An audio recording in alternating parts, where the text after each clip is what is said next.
आप देख रहे हैं आज का मुद्दा। लंबे अरसे तक मुसलमानों के पुरखे बाहैसियत मुसलमान कौम की फलाह बहबूद के लिए अपनी संपत्तियां, अपनी इमलाक दान करते रहे, वक्फ करते रहे। मकसद था कौम के बच्चे पढ़ें लिखें, दुनिया से कदम मिलाकर चलें, देश की तरक्की में ये काम आए चीजें।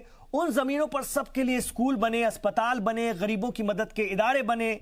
लेकिन आजादी के बाद से लंबे वक्त तक यह काम उस ढंग से नहीं हो पाया जैसा हमारे पुरखे चाहते थे, जैसा उन्होंने सोचा था, जैसा उन्होंने दूरदर्शिता दिखाई थी।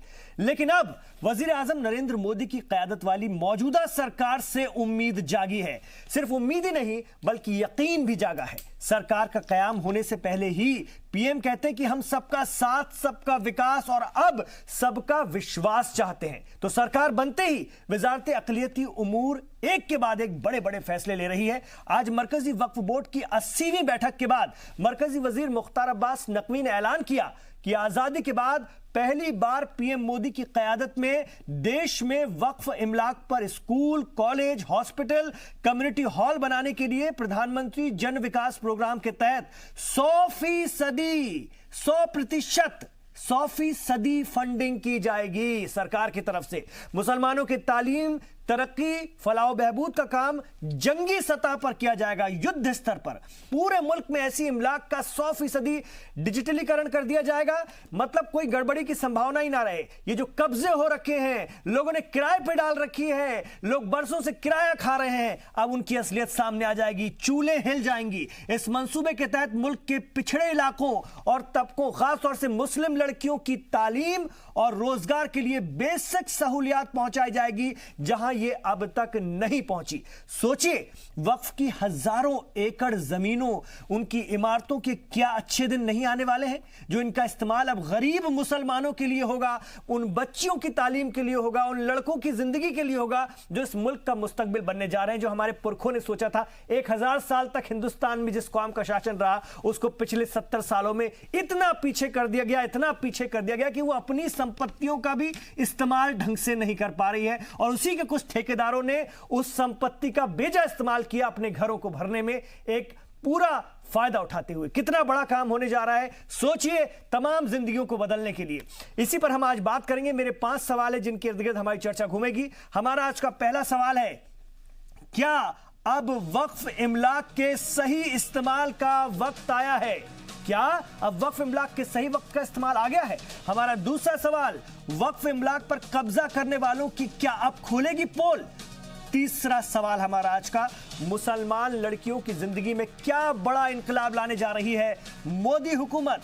चौथा सवाल, तालीम याफ्ता मुसलमान मुल्क की कितनी बड़ी ताकत बनेगा? इस पर भी बात होनी चाहिए। यहां से एक दिशा, एक दशा देने की कोशिश है। और पांचवा सवाल, सबका साथ, सबका विश्वास से मुसलमानों को कितनी उम्मीद?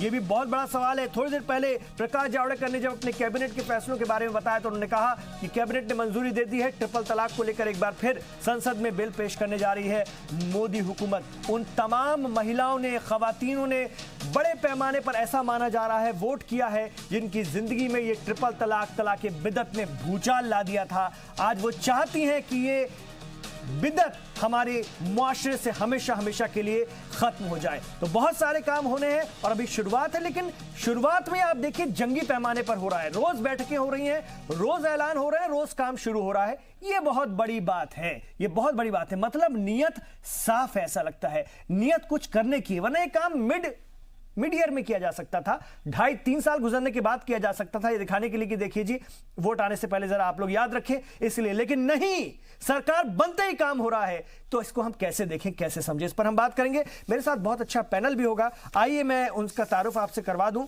मैंने आज बहुत अच्छे दानिश्वरों को अपने साथ जोड़ा है और मुझे लगता है उनको सुन करके खास तौर से इस चैनल के जो दर्शक हैं उनको बहुत कुछ चीजें समझ में आएगी। यकीन मानिए, दिमाग के जो खिड़कियां हैं उसको खोलना पड़ेगा। यकीन मानिए, साथ कदम से कदम मिलाकर चलना पड़ेगा। पीड़ित भाव और जिस तरह से पीछे हटने का जो भाव है, प्रताड़ित हो जाने का बेकार का भाव है, इसको यहां पर तर्क करके छोड़ करके आगे बढ़ना पड़ेगा। मेरे साथ हैं आतिफ रशीद साहब जुड़ने जा रहे हैं, जो है member national commission for minority के हैं, वो मेरे साथ होंगे। हमने अपने साथ मुफ्ती शमून काज़मी साहब को भी जोड़ा है, जो कि इस्लामिक स्कॉलर हैं और मुफ्ती हैं, इस्लाम के जानकार हैं, बहुत बड़े आलिम दीन हैं और एक बड़े इस्लामिक स्कॉलर हैं। उनसे बात करेंगे, उनसे समझने की कोशिश करेंगे। अन्ना आंदोलन से भी आप जुड़े रहे हैं। फिरोज बख्त अहमद साहब भी हमारे साथ जुड़ने जा रहे हैं, जो कि चांसलर हैं मानू के, मौलाना आजाद नेशनल उर्दू यूनिवर्सिटी के, वो भी हमारे साथ होंगे। और मेरे साथ होंगे प्रोफेसर डॉक्टर सीमा सिंह, जो कि सियासी तज्जियाकार के तौर पर स्टूडियो में तशरीफ फरमाए। आपका भी खैर मकदम है मैडम, स्वागत है। आइए आगाज करते हैं। तो मैं सबसे पहले मुफ्ती शमून काज़मी साहब के पास ही जाना चाहूंगा। मुफ्ती साहब, वक्फ की संपत्तियां इस कदर हैं कि गिनती नहीं है। कई चीजों के बारे में तो पता भी नहीं कितना वक्फ किया है और उस पर किस तरह से कब्जा हुआ, उसका कैसे बेजा इस्तेमाल हुआ, उसको कैसे लोगों ने कब्जाया, हड़पा और अपनी जिंदगियों में जो है उन्होंने चार चांद लगा लिए। लेकिन गरीब मुसलमान का बच्चा गरीब ही रहा। अब ये जो प्रयास शुरू हुआ, ये जो कोशिश शुरू हुई है, उसको आप कैसे देखते हैं? 100% डिजिटलीकरण, यानी कि इसको हम लोग जियो टैगिंग और रिकॉर्ड को डिजिटल करके ऐसा जोड़ देंगे कि ये मतलब इसमें कोई गड़बड़ कर ही नहीं पाएगा। हाँ, मैं बहुत इमरान साहब, आपने अभी अपने जो प्रेजेंटेशन में आपने रखा, मैं समझता हूँ कि बहुत कुछ आपने बता दिया और मुल्क के लोगों के लिए ये बहुत ज़रूरी था। जिस वक्त पिछले टर्म में जब वज़ीर आज़म नरेंद्र मोदी जी चुन के आए, तो इत्तेफाक में एक चैनल पे बैठा तो मैंने एक बात कही थी। उस वक्त लोग बहुत ज़्यादा आशंकित थे और उसमें मनोहर लाल खट्टर जी उस वक्त वो सीएम नहीं थे। तो इत्तेफाक से एंकर ने मुझसे ऐसे ही सवाल किया और कहा कि मुसलमानों की जो शंकाएं हैं वो क्या हैं। तो मैंने उन्हें जवाब दिया, इमरान भाई, कि मुसलमानों को कोई शंका नहीं करनी चाहिए। तो वो एंकर बोले, भाई मुसलमान तो बड़े भयभीत हैं।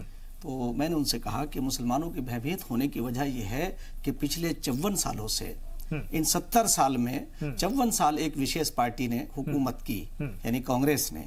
उसके अलावा फिर और अन्य सेकुलर दल आए, उन्होंने उनके कथित सेकुलर दल मुबैयना उन्होंने उनके दिमाग के अंदर एक ऐसी चीज डाली कि ये आएंगे तो तुम्हें नुकसान होगा। तो मैंने जो वो उस वक्त जुमले जो मेरे मन में आया, और मैं वो बोलता हूं जो ऊपर वाला बुलवाता है, तो मैंने उनसे कहा कि देखिए, मैं नरेंद्र मोदी जी के बारे में ये कहना चाहता हूं, वो ऑन रिकॉर्ड है। मैंने ये कहा कि जो आदमी पेड़ पौधों की हिफाजत करता हो, जो पहाड़ों में जाकर के तपस्या करता हो, जो पशुओं की सेवा करता हो, तो मैं ये कहना चाहता हूं हिंदुस्तान के सारे लोगों से, हिंदुस्तानियों से और विशेषकर मुस्लिम कम्युनिटी से, कि उन्हें वजीर आजम नरेंद्र मोदी से भयभीत होने की जरूरत नहीं और कोई शंका करने की जरूरत नहीं। तो इत्तेफाक ये कि खट्टर साहब खड़े हो गए और कह ले, अरे ये तो मेरे मन में भी ये बात, और वो उन्होंने मेरा आदर किया। तो मैंने उसी वक्त कहा, बने खट्टर साहब, आप जैसे लोग आने चाहिए। इत्तेफाक से आज वो सीएम है और एक ईमानदार सीएम है। बहरहाल, तो मैं जो कह रहा था कि वक्फ प्रॉपर्टी ये वो है जिन्हें हमारे बुजुर्गों ने, हमारे पूर्वजों ने अपनी औलाद को ना दे करके कौम के नाम वक्फ की थी। कौम क्या, कि जो गरीब होंगे, कमजोर होंगे, यतीम होंगे, लावारिस होंगे, जिनका कोई पुरसान हाल नहीं होगा, ये उनके फलाह बहबूद में इस्तेमाल हो, उनकी तालीम के ऊपर। लेकिन बदकिस्मती से हुई नहीं हुआ नहीं, मतलब उस ढंग से नहीं हुई जैसा वो चाहते थे। मैं वही कहना चाह रहा हूं, मैं वही कहना चाह रहा हूं कि उसमें हुआ क्या है और आज नरेंद्र मोदी और उनमें फर्क क्या है, मैं वो कहना चाहता हूं। और मैं बताना चाहता हूं अपने लोगों से कि खुदारा समझने की कोशिश करिए वो क्या है। मैं पहलू वही बताने लेकर आ रहा हूं कि हुआ क्या, कि इन वक्फ प्रॉपर्टियों को सरकारों ने, पिछली जो मुबैना सरकारें थी, उन्होंने ये किया कि दो फायदे उनके हुए। एक तो ये कि वो वक्फ प्रॉपर्टी खुर्द-बुर्द हुई, वो ऐसे लोगों के हाथों में चली गई जो जिससे उनके जाती मफादात पूरे हुए, और दूसरा ये कि उनके वफादार पैदा हुए ताकि वो उन्हें खुर्द-बुर्द करेंगे तो उनकी वफादारी उनमें आएंगी, उनकी रोजी रोटी का जरिया बन गए। आज भी मैं दिल्ली के अंदर तमाम औकाफ के बारे में मैं जानकारी रखता हूं कि औकाफ की वो जमीनें जिनका 5-5 रुपए किराया है, उन्होंने उससे वो रोज 10-10 हजार 20-20 हजार रोज का वो फायदा उठाते हैं। सोचिए और इतने बड़े बड़े किस हद तक की ठेकेदारी थी ये। तो ये वही लोग थे जिनको सबसे ज्यादा तकलीफ हुई और जो डर लगा कि ये सरकार आ रही है तो ये मुसलमानों के लिए खराब होगी, ये डर उनका था, उनका था, ये उनके लिए खराब। अब इमरान साहब सोचिए मुफ्ती साहब, सोचिए मुफ्ती साहब, मेरे साथ बख्श साहब भी आ गए हैं। एक पहलू और एक मिनट मैं आपको सुनूंगा, लेकिन मैं अपने नाज़रीन से कह दूं, आपको भी बता दूं कि सोचिए सर, उसमें स्कूल बनेंगे, कॉलेज बनेंगे, ITI बनेंगे, कौशल विकास केंद्र बनेंगे, बहुउद्देशीय सामुदायिक केंद्र बनेंगे, सद्भाव मंडप बनेंगे, हुनर हब बनेंगे, अस्पताल बनेंगे, कॉमन सर्विस सेंटर बनेंगे। सोचिए हमारे बच्चों की स्थिति क्या से क्या हो जाएगी। ये दुर्गत हुई है 70 सालों में, वो कैसे जो है पिछले अगले 5 सालों में 10 सालों में जो है कहां से कहां पहुंच जाएगी। तो मैं वही बात आपसे कह रहा था कि देखिए बस 1 सेकंड 10-5 सेकंड का है कि आज एक सरकार ऐसी आती है जो राष्ट्र और राष्ट्र को समर्पित है, और वो इसलिए है कि किसी के अनहित, किसी का भी अहित 5 साल के अंदर नहीं हुआ है। मुसलमानों को तो छोड़ दिए, किसी का भी नहीं हुआ है। और मैं ये बात कहना चाहूंगा कि अगर आज जो ये बात हुई है, मैं ये कहूंगा कि इनकलाब पसे इनकलाब आएगा, कहीं से आए सितम का जवाब आएगा। उस सितम का जवाब आ गया। उन बुजुर्गों ने अपनी औलादों को न दे करके मुल्क और मिल्लत के लिए वक्फ किया था, तो एक शख्स निकल के आता है जो वाकई ऐसा ही हाकिम होना चाहिए। और हाकिम जो होता है, मैं ये कहना चाहता हूं और सरकार तक भी मैसेज पहुंचाना चाहता हूं कि ये उस ऊपर वाले की मर्जी के बगैर कुछ नहीं होता। उन्होंने इन्हें बिठाया और उन्होंने इनके दिल के अंदर ये बात डाली, चाहे वो महिलाओं के हित का मामला हो, चाहे वो औकाफ का मामला हो, चाहे वो गरीब मुसलमानों का मामला हो। और जिस दिन इमरान साहब एक पहलू सामने आया, जिस दिन हिंदू और मुसलमान बच्चे सब पढ़ लिख करके आएंगे तो ये मुल्क ऐसा मजबूत होगा कि हम अमेरिका और बर्तानिया से ज्यादा मजबूत होंगे। ऐसी मैं आशा करता हूं, ऐसी उम्मीद रखता हूं। और सरकार को इसके लिए और खास तौर से वजीर आजम को इसके लिए मुबारकबाद देता हूं कि आपने जो ये कदम उठाया है, ये आपका सराहनीय नहीं बल्कि ये 130 करोड़ लोग आपके लिए खड़े होकर के दुआएं करेंगे। और मुझे उम्मीद है कि लंबे अरसे तक ऐसे ही सरकार चलेगी जो इस देश के हित में हो और इस देश को आगे लेके जाए। मेरे साथ इस वक्त जुड़ गए हैं फिरोज बख्त अहमद साहब, चांसलर हैं मौलाना आजाद नेशनल उर्दू यूनिवर्सिटी के। सर आपका भी खैर मकदम इस बातचीत में, इस चर्चा में। और मेरे साथ आतिफ राशिद साहब भी जुड़ गए, मेंबर है नेशनल कमीशन फॉर माइनॉरिटी के। आपका भी स्वागत है, खैर मकदम है। मेरे साथ मुफ्ती शमून कासमी साहब तो हैं, डॉक्टर सीमा सिंह भी हैं। फिरोज बख्त अहमद साहब, देश भर में 5.77 लाख रजिस्टर्ड वक्फ इमलाक है, इसके अलावा भी होगी, लेकिन रजिस्टर्ड वक्फ इमलाक इतनी ज्यादा है, बताइए उसका कितना दुरुपयोग हो रहा था। आज सरकार ने शपथ लेने के बाद पहली बार में तुरंत सोचना शुरू किया, तो सोचिए 5 साल में कितना काम हो जाएगा, हम लोगों की स्थिति कहां से कहां पहुंच जाएगी। स्ट्रक्चर कमेटी कहती है कि सबसे पिछड़े लोग हैं, वो सबसे कमजोर लोग हैं, ये वो लोग हैं जिनके पुरखों ने इतना देकर गए हैं, बावजूद भी हम लोग नहीं बढ़ पाए। ये कितनी बड़ी कोशिश है और कैसे आगे बढ़ेगी सर? देखिए, आपने काफ़ी अच्छी इसमें बातें कही और मैं शमून कासमी साहब को भी सुन रहा था। देखिए क्या है कि इतना ज़्यादा मिसयूज़ हो रहा था। सबसे बड़ा जो लैंड ग्रैब जो मिसयूज़ दुनिया का है वो वक्फ प्रॉपर्टी का है जी। आप दिल्ली का देख लीजिए, दिल्ली के अंदर सिर्फ 77.3% जो ज़मीन थी वक्फ की थी वो सारी खुर्द-बुर्द हो गई। तो कहने का मकसद ये है कि मैं मुबारकबाद देना चाहूँगा प्रधानमंत्री मोदी जी के मिशन और विजन को कि लोग देखिए जो पहले इख्तिलाफ के जो लोग थे वो तो ये कहते थे जी मोदी जी आ जाएंगे पता नहीं क्या हो जाएगा, हाहाकार मच जाएगा, मुसलमानों का खात्मा हो जाएगा। ये एक ख़ास तौर का परसेप्शन क्रिएट किया गया इस सरकार के ख़िलाफ़, संघ के ख़िलाफ़ और बीजेपी के ख़िलाफ़। मैं जितने भी मेरे मुस्लिम भाई यहाँ देख रहे हैं टेलीविज़न में, उनको एक पैगाम देना चाहूँगा कि पहले मैं भी ऐसी समझता था। मैं पुरानी दिल्ली के आतक आले साहब में बल्ली मारान में रहता था, ये कहा जाता था ये बड़ी खतरनाक तंजीम है। तो मैंने भी और सर आपका ताल्लुकात तो बहुत तारीखी मौलाना आजाद साहब के कुनबे से रहा है, उनके परिवार से रहा है, तो ये हमारी खुशकिस्मत है कि आज आप हमारे साथ। मैं इमरान साहब बहुत बहुत शुक्रिया। मैं सोचता था पता नहीं कितनी खतरनाक तंजीम होगी, ये संघ वाले जनसंघी कैसे लोग होंगे। फिर मैंने कहा कि सबसे मिलना चाहिए, आखिर ये भी इंसान है। गया तो पता चला ईमानदार लोग हैं, बहुत ही वफाशुआर लोग हैं, मेहनती लोग हैं। तो मैंने कहा इनसे पुल बनाने चाहिए।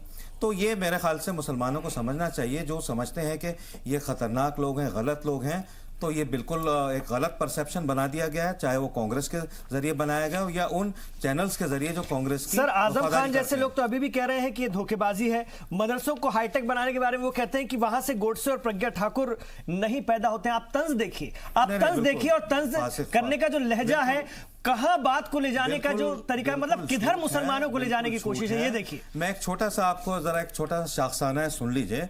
मैं 2014 में जो हमारे होम मिनिस्टर बाद में बने थे, अब तो जो है राजनाथ सिंह, इनसे मैं मिला था तो मैंने इनसे कहा था, एक बात थी कि मुसलमान बहुत कम वोट देता है। अब तो खैर इस बार तो 15, 16, 20% भी मुसलमानों ने वोट दिया है। तो उन्होंने कहा वोट से कुछ नहीं है, हम मुसलमानों का उत्थान करना चाहते हैं, मुसलमान हमारी संतान की तरह हैं, उनके साथ हम बराबरी का सलूक करना चाहते हैं। तो मेरे ख्याल से यही जो स्पिरिट है, और ये सेंटेंस एक मरतबा अटल बिहारी वाजपेयी ने जो है पुरानी दिल्ली में विजय गोयल की एक कॉन्फ्रेंस एक हुई थी, वहाँ पे 1998 की बात है, तो ये बात कही थी अटल बिहारी वाजपेयी जी ने कि जो संघ का ताल्लुक है, जनसंघ का चाहे ताल्लुक हो या आरएसएस का हो, वो ये कहते हैं कि मुसलमान हमारी संतान की भांति हैं, हम इनके साथ अच्छा और बराबरी का सलूक करना चाहते हैं। तो अब पूरी पावर में आने के बाद मोदी की सरकार ने साबित कर दिया है कि ऐसी कोई बात नहीं है। और मैं तो ये कहूँगा कि एक बार मुसलमानों से कि आप ज़्यादा से ज़्यादा अगले इलेक्शन में 303 सीटें आई हैं, आप वोट दीजिए बीजेपी को। आपने 60 साल एक डॉक्टर का इलाज किया, कोई फायदा नहीं हुआ। आप इस सरकार ने आपके हाथ में कृष्णा मिशन थमा दिया, सच्चर कमेटी थमा दी। इनको भी सपोर्ट करके देखिए, अगली बार 403 सीटें लाके देखिए आपके लिए क्या करती है सरकार। मुख्तार अब्बास नकवी की सरकार ने बड़े अच्छे प्रोग्राम करे हैं, मदारिस के लिए बहुत अच्छा काम कर रहे हैं।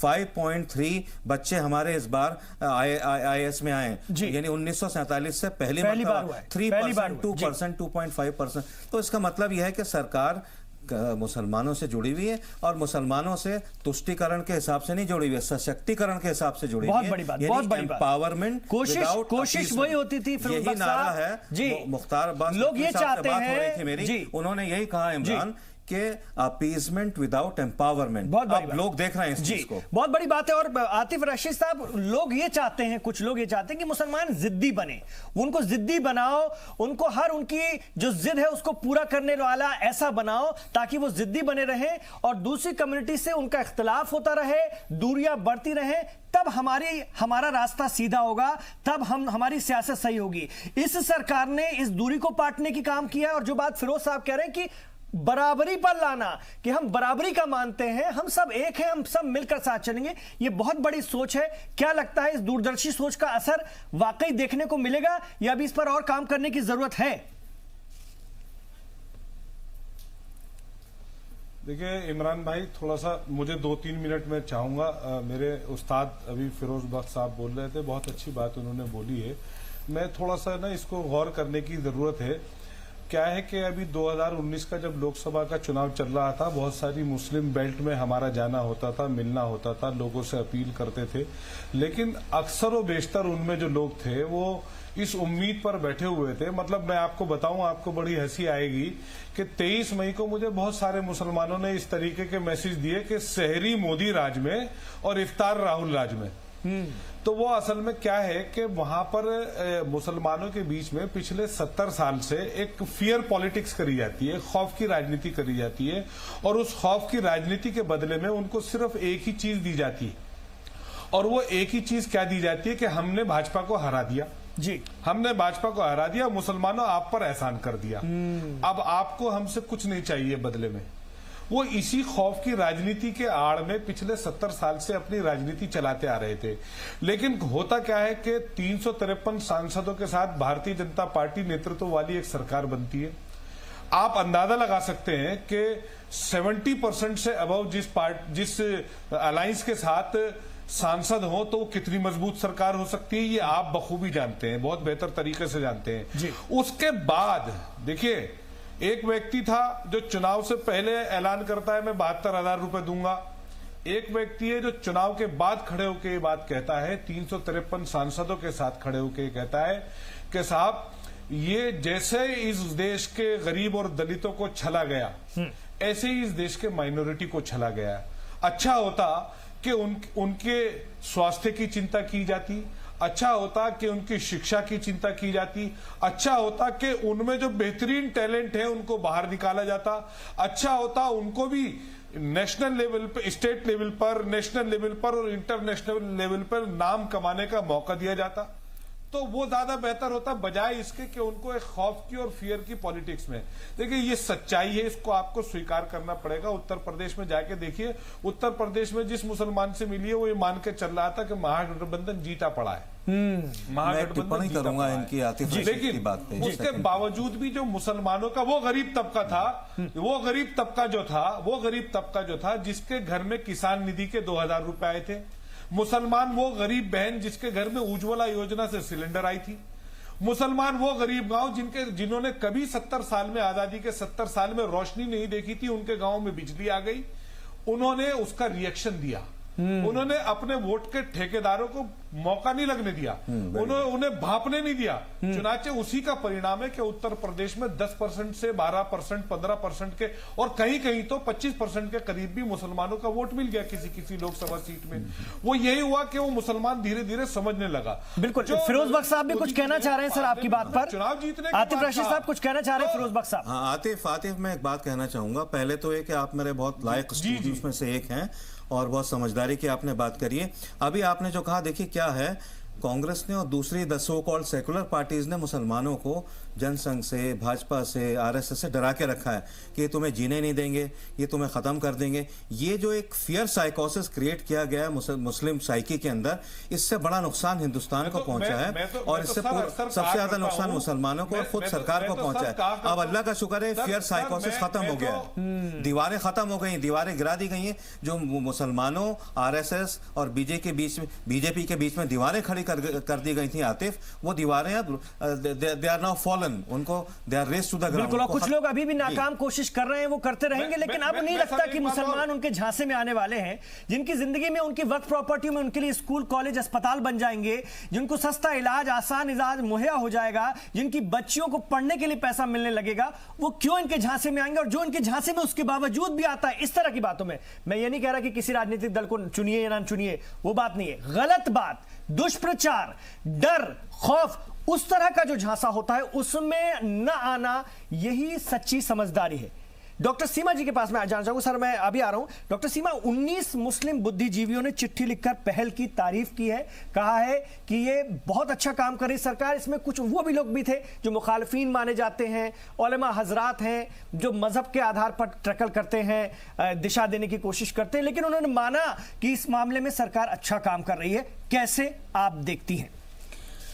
देखिए इमरान भाई, अगर अभी जैसे अभी मैं सबको सुन रही थी, अगर आप भारत की बात करेंगे तो भारत दुनिया में दूसरा ऐसा बड़ा देश है जहाँ पे सबसे बड़ी मुस्लिम आबादी है। आज़ादी के पहले, जैसे अभी हम लोग बात कर रहे थे कि काफ़ी समय तक यहाँ पे मुगलों का शासन रहा, भारत आज़ाद हुआ, उसी संविधान में अल्पसंख्यकों को स्पेशल दर्जा दिया गया, एजुकेशन इंस्टीट्यूशन को इस्टेब्लिश करने का, उनको एडमिनिस्ट्रेट करने का। लेकिन अगर आप मुसलमानों के डेवलपमेंट को देखिए तो एक इतनी बड़ी आबादी जो है वो डेवलपमेंट के मेन स्ट्रीम से कहीं ना कहीं बाहर रही। तो उसका मेन रीजन क्या था? आज हमें इस बात को सोचने की जरूरत है और मुझे लगता है हर एक व्यक्ति को इस पर इंट्रोस्पेक्शन करना चाहिए, जो भी मुस्लिम कम्युनिटी के लोग हैं, कि उनके इस पिछड़ेपन का रीजन क्या रहा। उसका सबसे बड़ा रीजन ये था कि मुसलमानों को कभी भी डेवलपमेंट के मेन स्ट्रीम में ना शामिल करके उनके अंदर एक डर पैदा करके सिर्फ उनको एक वोट बैंक के रूप में इस्तेमाल किया गया। अगर आप भारत में आजादी के बाद से मदरसों की टोटल संख्या देखिए तो भारत में मदरसों की संख्या कई गुना बढ़ी, लेकिन उन मदरसों को मॉडर्नाइज करने के लिए, उनमें मॉडर्न एजुकेशन देने के लिए कभी भी सरकार ने कोई पहल नहीं करी। पिछले 70 सालों से मुसलमानों को आप खुद देखिए कि इस तरीके से वोट बैंक के रूप में इस्तेमाल किया गया कि 2007 में जो सच्चर कमेटी आती है वो कहती है कि majority of the Muslims are backward. तो इसका मतलब जो इनके डेवलपमेंट के नाम पे या इनके नाम पे जो राजनीति की गई, तो पिछले 55 सालों में जो राजनीतिक दल सत्ता में रहा उसने वाकई में मुसलमानों के लिए किया क्या?